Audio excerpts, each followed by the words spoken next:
Hello, ladies and gentlemen, welcome back to the channel. My name is Mark Roden, and in today's video, we are going to be going over the top 10 best cars, sports cars, fun cars, whatever you want to call them, for less than $20,000. We recently started back up this series. I do a little series every year towards the end of the year, where first I go over 10 cars under 25K, then 20, then 15, then 10, 9, 8, 7, 6, 5, 4, 3, 2, and $1,000. And all of them will not have a single duplicate in them.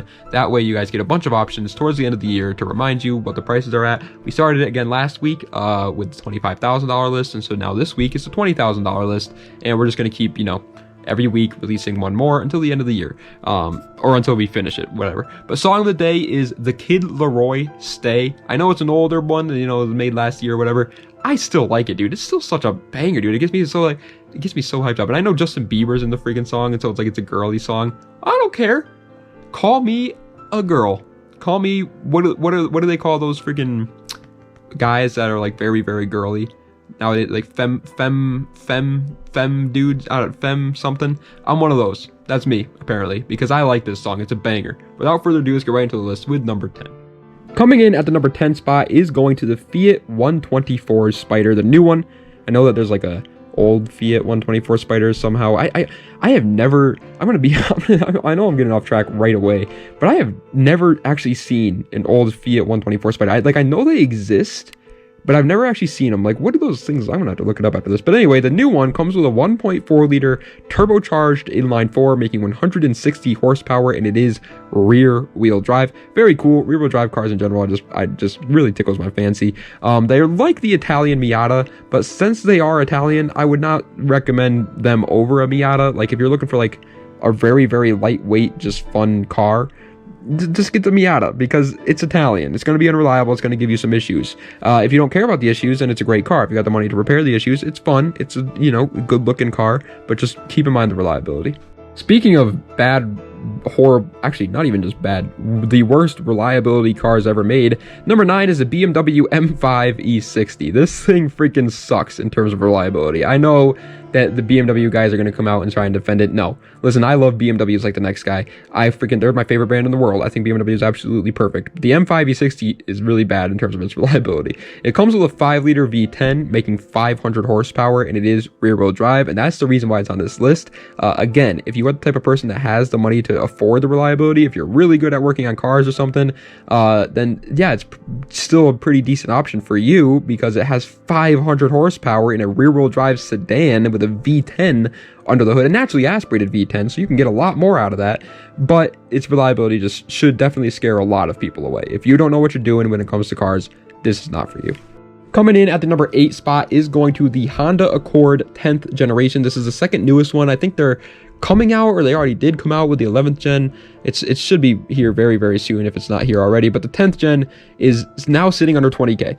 Accords depreciate fast as hell, and for good reason. I mean, they're really not anything special, but when you get that opportunity to buy an Accord at the depreciated price, oh my god, is it a good freaking deal. This thing comes with a 2-liter turbocharged inline-4, making 252 horsepower, and it is front-wheel drive. Now, not only does it come with a 2-liter turbo inline-4, but that motor is actually the motor out of the Civic Type R with just a smaller turbo and less aggressive cam.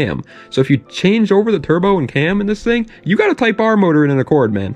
That's freaking sick. And it still comes with a 6-speed manual, these cars. The 10th gen Accords are awesome. I freaking love them. And they're reliable because they're a Honda. And they're comfortable. And they are kind of have a nice interior because they're really new. Like, they're just a good car. Coming in at 7th place is, however, going to the Mazda Miata ND. You knew it was going to come when I was talking about the Fiat 124 Spider.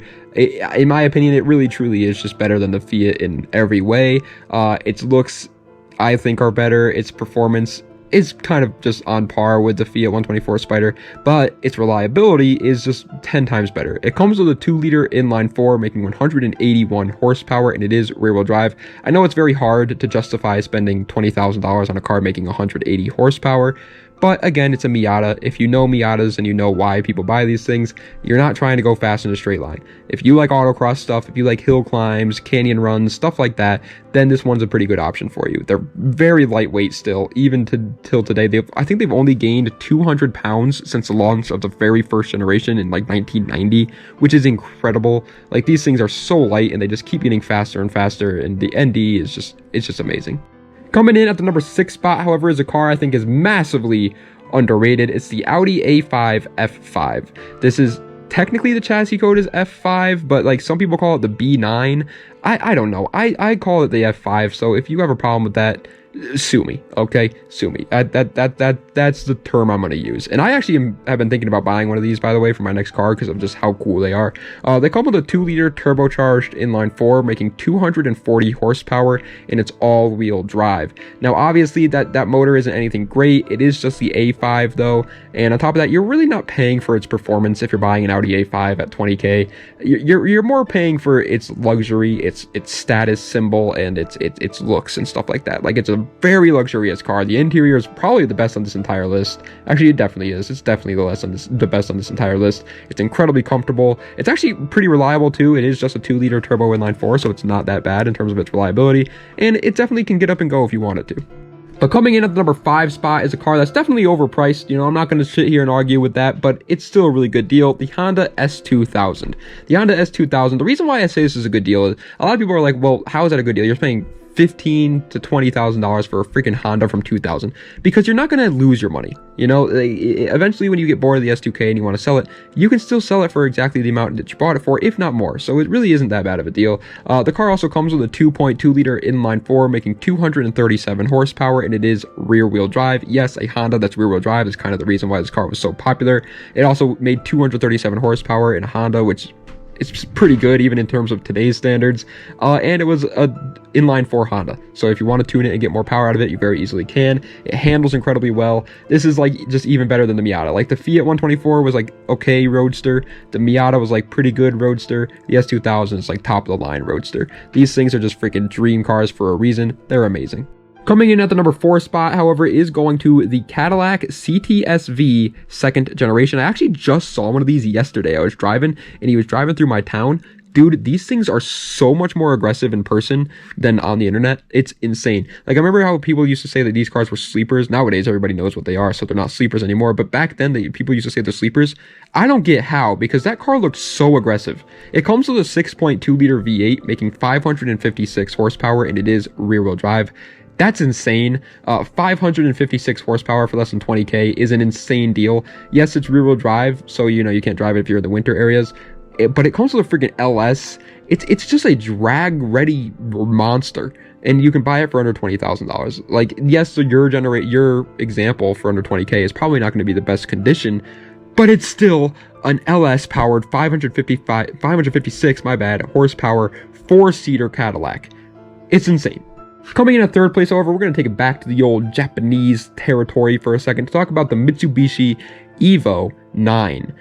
I love the EVO IX. I think it's one of the most beautiful Japanese cars ever built, and the fact that you can still find these things for under $20,000 makes me so happy, because that means that eventually one day I could probably own one. And oh my god, I gotta say it, you know, in terms of its performance, they're not better than the WRX. Actually, they proved that time and time again.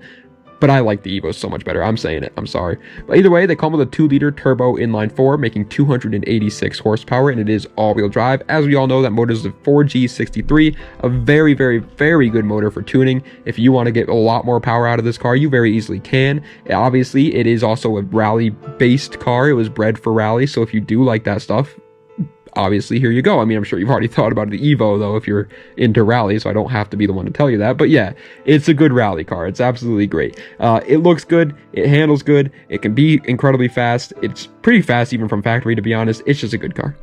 Coming in at the 2nd position for this list is going to the Chevy Camaro SS 5th generation. This is the generation that Bumblebee was when he first got debuted, and everybody's like, whoa, that's pretty cool. Actually, it was a concept car in that movie, actually, though. It looked really ugly in that movie, and I'm so glad that they did what they did with it. In real life, it looks so much better. My dad actually just bought a 5th gen SS Camaro.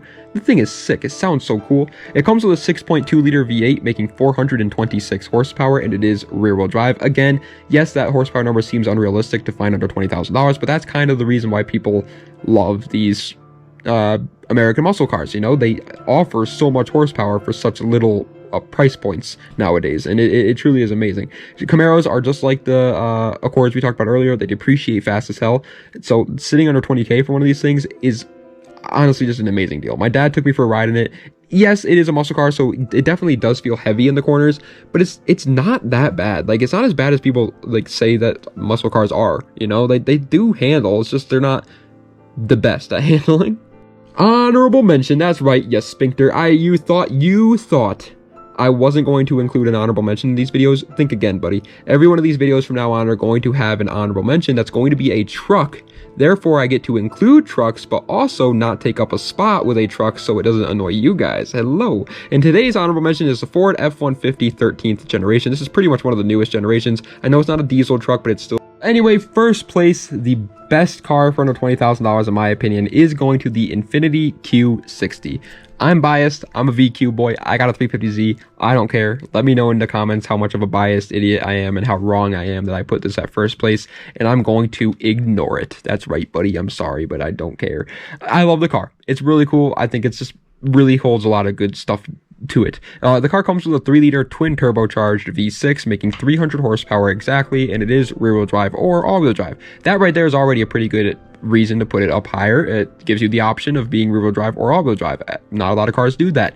On top of that, 300 horsepower is definitely no slouch, but everything else about the car really backs it up. It's reliable, it's comfortable, it's got a really nice interior. In my opinion, it looks really good. And on top of that, the motor is actually really good for tuning. People sleep on the Q50s and Q60s because the people that own the Q50s and Q60s don't take what they got for granted. They do take what they have for granted is what I meant to say. They don't make them fast is what I'm trying to say. They never really, you know, maximize the potential of these cars, and so they all just look like, you know, riced out cars with an exhaust on them that think that they're fast as hell, but they're really not, and so they get a bad rep. But if you are a car guy and you buy a Q60 or even a Q50 and you start to tune it, you'll soon realize that these motors are good for making power. And on top of that, again, everything else about the car, it's luxury, it's interior, its fact that it's rear-wheel drive or all-wheel drive really backs it up, and that's why I put it here at number 1. But ladies and gentlemen, that is the end of today's video of the top 10 best sports cars for less than $20,000. It's part 2, like I said, to this little mini series that we have going on towards the end of the years.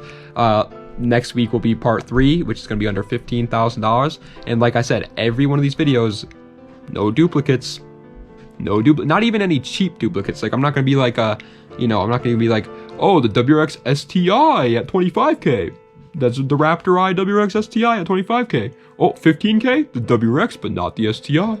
No, I'm not even doing that, buddy. Okay, we're doing all different cars. Obviously, there's going to be like different generations of cars because they're completely different if they're a different generation, to be honest. But pretty much all different cars in all these lists. But anyway, thank you guys so much for watching. I appreciate it. Das Vidania, and have a nice night.